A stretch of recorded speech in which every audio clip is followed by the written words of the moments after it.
A woman never belongs to you. It's just your turn. Of course her parents don't have a problem with me being black. She's past the wall. Get your fat ass off the couch, start lifting weights, and learn game. You're welcome. So you got drunk at a frat party, then fucked the football team? You're not a rape victim, sweetheart. You're a slut. What's up, guys? It's your man, Donovan Sharp, and welcome to this edition of The Sharp Reality. You can find all episodes of TSR right here on YouTube. You can also find them on SoundCloud, iTunes, as well as DonovanSharp.com, where you will find the entire archive starting at episode 1. At Donovan_Sharp is where you can find me on Twitter, and if you have any questions, comments, personal stories, or show ideas, go to the contact tab on DonovanSharp.com and drop me your thoughts. If you want to support the show, you can either make a donation at the bottom of the page, at the bottom of my homepage rather, or you can bookmark our Amazon affiliate link and do all your Amazon shopping through that link. And of course you can sign up for my weekly newsletter, which is located just above the Amazon link in the sidebar on the right hand side. Everyone is familiar with a lot of the cases of police brutality here in the last few years. Michael Brown, Trayvon Martin, Eric Garner, Freddie Gray, Tamir Rice. The list goes on and on. And I'm not going to get into the facts. I'm not going to debate or anything like that. All of this stuff has been discussed ad nauseum. I'm not going to get all philosophical, and I'm not even going to get started with the travesty that quote-unquote Black Lives Matter has become. What I will say is this. The bottom line is that white cops killing black men is wrong, and that's all there is to it. You can say whatever you want, but it is what it is, okay? You don't hear about black police officers shooting white men because it doesn't happen as often. And a lot of people talk about the epidemic of police brutality against black men, why they do it, the reasons, etc. Again, I'm not a psychiatrist, I'm not some scholar, but my uneducated guess is that the average white police officer is genetically inferior to the average black assailant. White cop, okay, give you a quick example. Just give you a quick, simple example. White cop pulls over a black guy, or white cop responds to an altercation involving a black guy, whatever the case may be. The average white cop is smaller and weaker than the average black man walking the streets. If shit gets physical, or it looks like it might get physical, the equalizer is the gun. It's plain and simple. Again, say whatever you want. You guys can call me wrong, but if the average white cop looked like Brock Lesnar and the average black male looked like Steve Urkel, black men wouldn't be getting shot and killed by cops at the rate we've been getting shot and killed. That's all there is to it. So I just wanted to go ahead and get that out of the way. You can agree or disagree. White cops shooting black men is wrong. There are many reasons they do it. One of the reasons I believe is that black men are bigger, faster, stronger, and white cops in a pinch know that the only equalizer, one of the few things that can sort of equalize the fight or make them not fear for their lives are their guns, and this is why they pull their guns on us and shoot us. That being said, black people need to finally stop. What we need to start doing, finally, we need to stop reaching out. We need to stop relying. We need to stop expecting white people to care about our plight as African Americans in the Western Hemisphere. Yes, guys, we get treated unfairly by police. Yes, we get railroaded in court. Yes, the system is unfair, and yes, it sucks. But at this point, it's time for us to start relying on ourselves. The fact of the matter is that white people don't really give a shit about the fact that we get treated unfairly. They'll talk about it, they'll go on social media, they'll post memes, they'll go on Facebook, they'll go all social justice warrior for the public. But when they're at home by themselves doing whatever it is they do, they stop caring. And that's okay. It's nobody's place to give a shit about the difficulties of others. As cold and as heartless as that may sound, it's true. Say whatever you want, guys. But when you're at home watching TV and you see poor children in Africa You see them on TV. You see the flies buzzing around their eyeballs. You see their distended bellies. You see their lightened hair because of lack of nutrition. You see the deplorable living conditions that they have to endure day after day. You feel bad for them at the time, and you might even call up and pledge $5 a month to help them out. But when you hang up that phone, you don't care. And that's okay too. People are inherently and naturally selfish. I'm not breaking news here. We all know this, but very few of us want to admit it. Donovan Sharp, I'm a selfish son of a bitch. I am looking out for number one 100% of the time. Every once in a while, I may do something that's selfless. I may give a couple of bucks to a homeless guy. I may tip more than is necessary. I may look out for someone who I may do a favor for someone for no other reason, but that I think it's the right thing to do. But 99.9, probably even, that's probably even a higher percentage of that, most of my existence is for myself. I am selfish. I am not a selfless person. I don't donate to charities. I shop at the thrift store, okay? So I take advantage of charitable people. I am not altruistic. I'm a selfish son of a bitch. Now, there are some people out there who are more selfless than others, and there are those who are genuinely concerned about the plight of others. But by and large, we are all selfish. It's time for black people to realize and understand that white people don't really care about what we go through on a daily basis. And we need to realize that it is okay for them not to care. We need to stop chastising them. We need to stop saying, well, you should care. No, they shouldn't give. White people shouldn't give any more a shit about what black people do than men give a shit about what women, quote, go through in their daily lives. Women couldn't give less of a shit what men go through on a daily basis. And white people couldn't give less of a shit about what black people go through on a daily basis.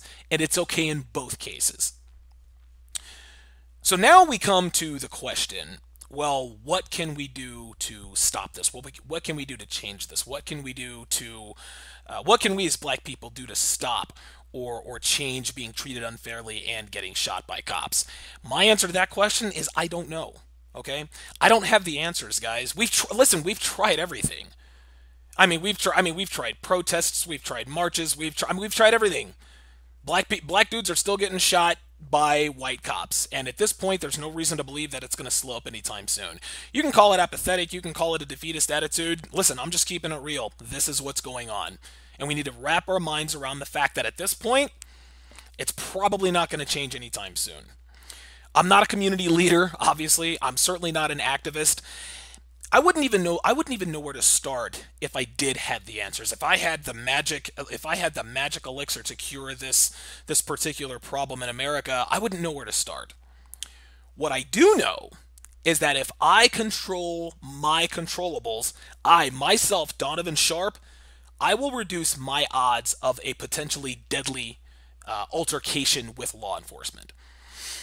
The way I do this now is I make sure my license, my registration, my insurance is all caught up. I make sure all my lights are working. I make sure both taillights are working.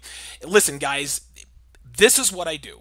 I try to make myself as invisible to police officers as possible. I try to follow all traffic laws. I use my blinker. This is what we have to do.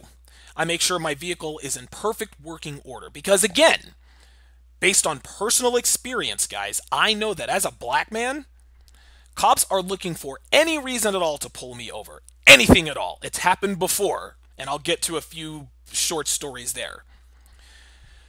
We've all heard stories about cops pulling people over because of a busted taillight, all right? Listen, cops don't really care about that taillight. We all know that. If they see the driver as a black man or a scumbag or someone suspicious, he'll pull that dude over and he'll use the taillight as his excuse to pull him over. All right? I've been pulled over dozens of times, guys. Let me repeat that. Dozens of times. No exaggeration, no embellishment. I lived in the American South for almost 20 years, and I've been pulled over dozens of times. Now, Sometimes I was rightfully pulled over, whether I was speeding or I didn't come to a complete stop at a stop sign. As a matter of fact, in episode 22, entitled "How I Tried to Turn a Hoe into a Housewife," I got pulled over because my registration was 1 month past due. All right. Now that cop absolutely. I mean, listen, he pulled me over because my registration was past due. Like he had reason to do that. If I were a white guy in the car, maybe he pulls me over, maybe he doesn't. But I can't bitch and complain that the cop got behind me and pulled me over because I'm a black man. Maybe, maybe not. But guess what? My registration was 1 month past due. He was well within his protocol to pull me over. My registration was past due. That's what happens. Then there are other times that I know that I've been pulled over because I'm black. No, the cop doesn't say when he comes up, "I pulled you over, Mr. Sharp, because you're black." But when an officer tells you that you have a taillight out or doesn't give you a reason at all as to why he's pulled you over, look, you know the fix is in. I remember one night, this was back when I was married to Darcy. I jumped in my Jeep. We were hungry. Taco Bell was literally maybe a 2 minute drive away from where we were living in Raleigh, North Carolina. And all I had on were my shorts and a black wife beater. All right, and of course I've also got tattoos. Just wanted to run around the corner, grab something from Taco Bell. Well, as soon as we left the driveway, the drive-through to Taco Bell, we get pulled over. And the reason we got pulled over is because a black guy is driving because a black guy with a black wife beater is driving around town with a white woman in the passenger seat. Now, I'm sure that a lot of you people will say, "Well, no, he pulled you over because your taillight was that." Well, that's exactly why he pulled me over. But again, as a black man,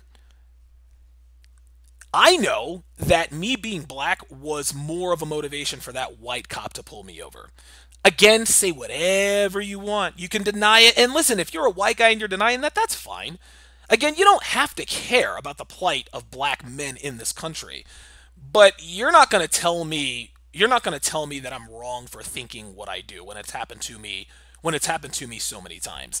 Had I been a white guy and a white wife beater driving with a white woman in the car, may I have gotten pulled over? Sure. But I know that as soon as he saw that I was black, he knew he was pulling me over. I used to sell Audis when I was 19 years old. This was between my sophomore and junior year. And I was actually training to be a salesperson, and I was a salesman in training. And part of my job at the time was just a summer job. I was hoping to go back next summer, make some money. Part of my job was to transport vehicles from one dealership to the next. Sometimes I would transfer them from Raleigh to Durham, from Durham to Raleigh, whatever the case may be. And every time I was on the 440 belt line in Raleigh, and anybody who lives in Raleigh, North Carolina knows what I'm talking about. There's the inner belt line and the outer belt line. Anytime I was on the 440 belt line, I'd get pulled over without fail. The reason for this is I'm a young black male. I'm in a $70,000 car with dealer tags. That gets attention from cops every time.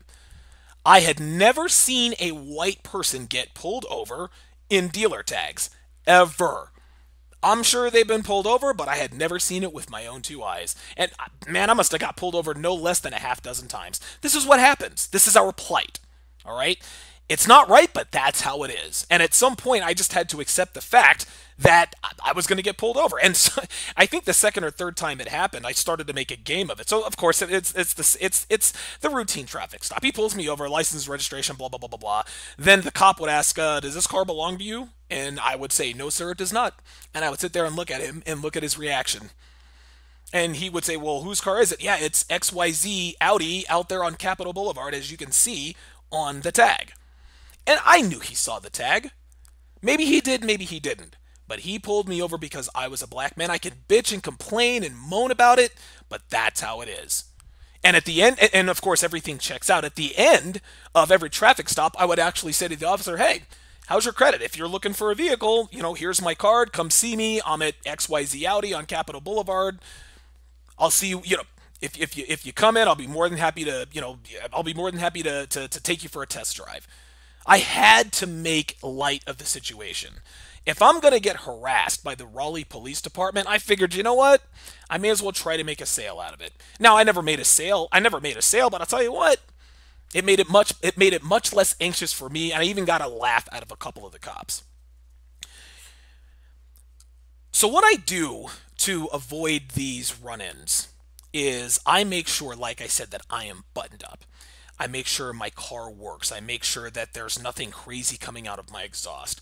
I make sure my taillights are both working. I make sure my turn signals are working. I make sure my registration, my insurance, it all checks out. I make sure that if a cop gets behind me and runs my tags, everything comes up roses. Yes, he is a licensed driver. Yes, this car belongs to him. Yes, this car is registered to him. Yes, his insurance is current and up to date. They have no reason to pull me over. I also try to make sure on certain occasions that I don't wear clothing that draws negative attention. Wife beaters, backwards baseball caps, or anything else that would draw negative attention from cops. No, this isn't right, guys. No, I shouldn't. I don't. Again, I don't feel like I should have to.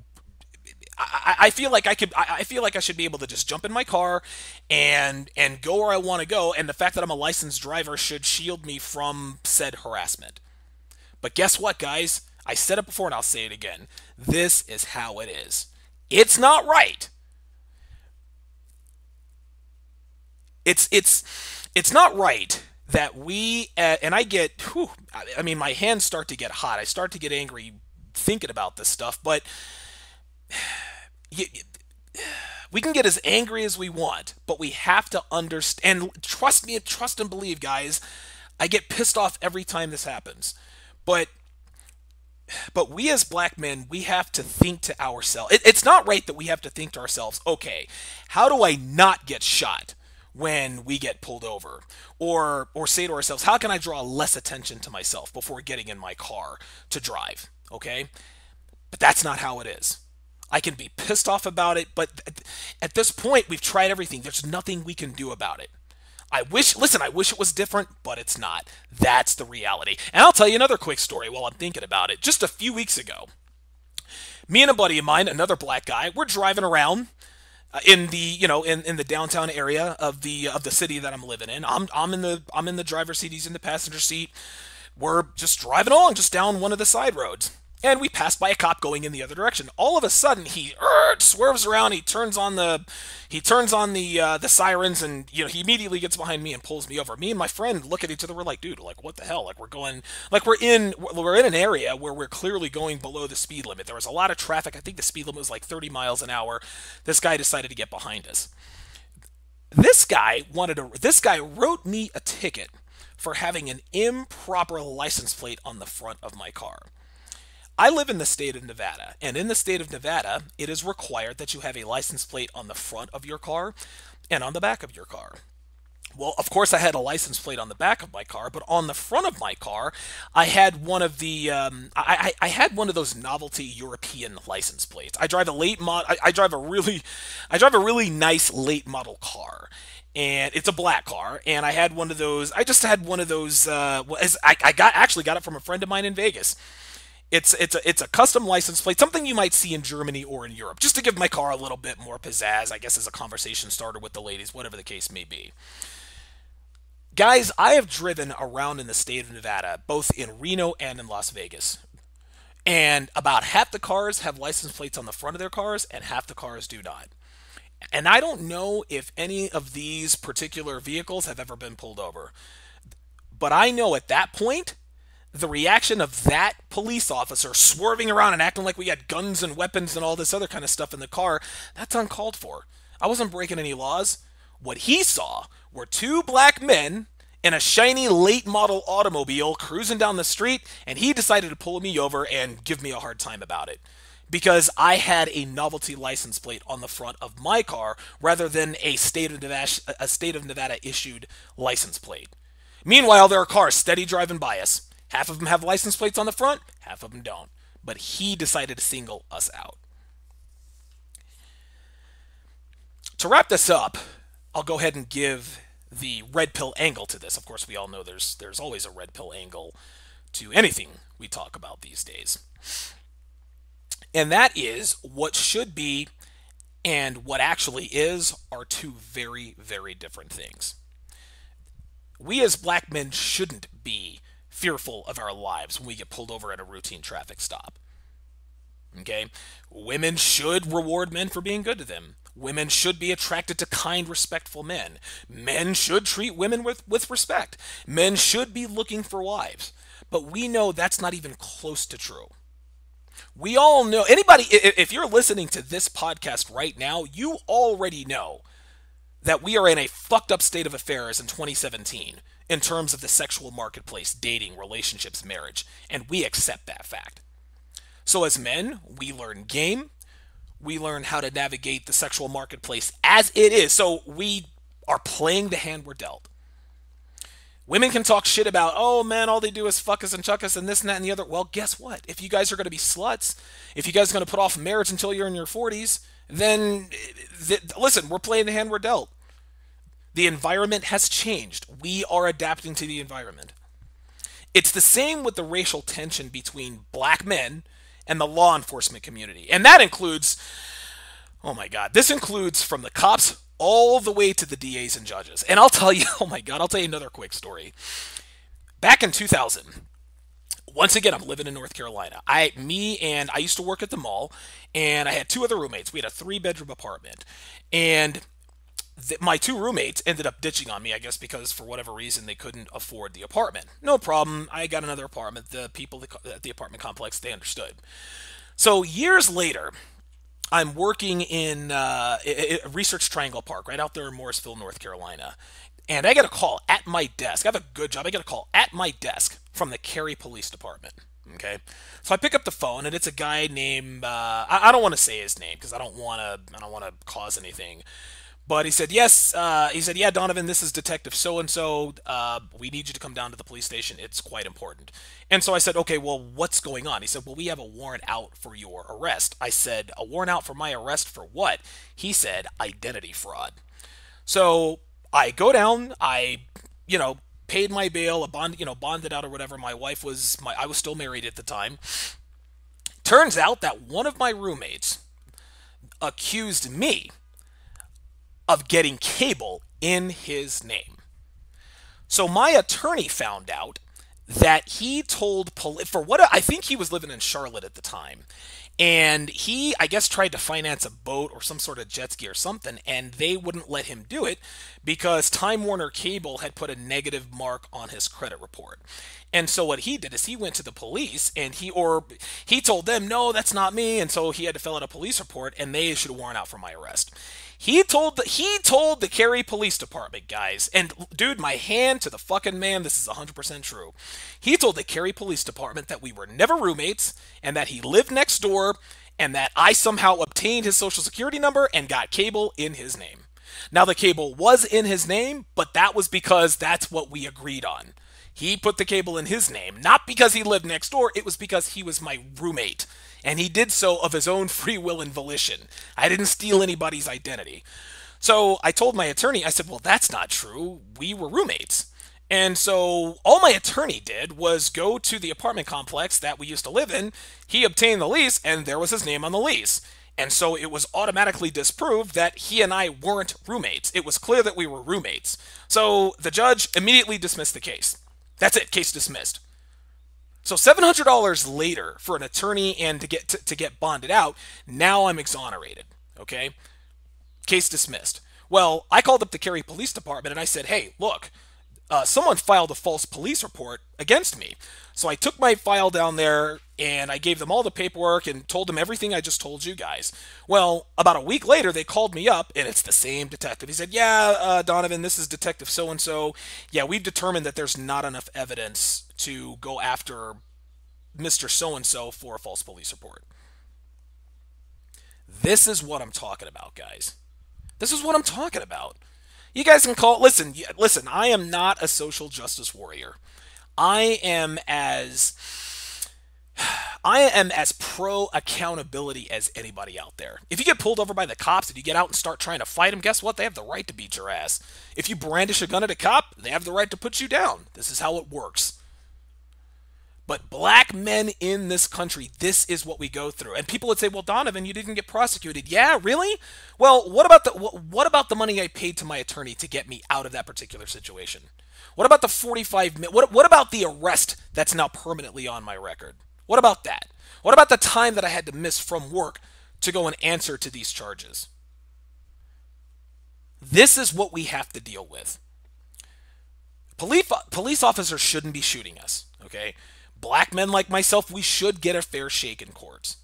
We shouldn't have to worry about getting pulled over for a busted taillight and then railroaded in the court system. But that's not the case.